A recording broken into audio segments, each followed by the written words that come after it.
what I like most, not everybody say this is the age of women or whatever. I think this is bullshit, you know. I just like to see women who can be characters and can be themselves.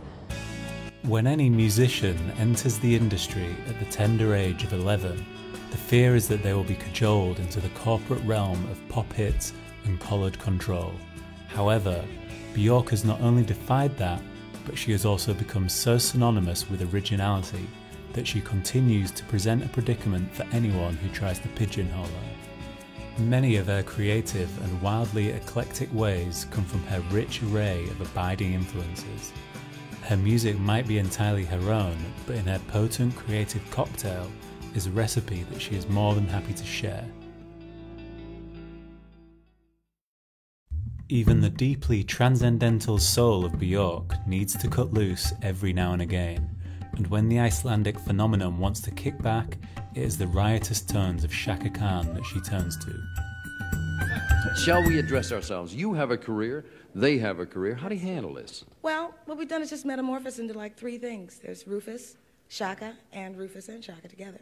Do you learn when you go out all by yourself and bring back tidbits for them and say, now do it this way, or vice versa? That's exactly one of the good points of it, about it, is that, it works like that. We help each other, and we learn a lot from each other. The 80s icon is described as pure pleasure by Björk. As disparate as the pair might seem, both have the undeniable power of performance. Next up is lesser-known Portuguese star Amelia Rodrigues, who's known as the Queen of Fado. Fado is a musical genre that could be traced back to Lisbon in 1820. It tells mournful sea-tale comforts through the irony of melancholy. Although Björk admits she can't speak Portuguese, the storytelling style and careworn tones of Amelia Rodrigues are deeply connecting to her nevertheless.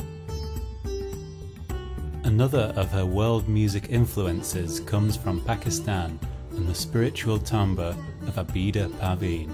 The Sufi music legend accompanies her wailing sound with pump organ, keyboard and sitar to create a rich, cacophonous mix. But for her favourite, however, she championed a slightly more conventional name, stating, "I really love Joni Mitchell." I've always been very sensitive to the natural world and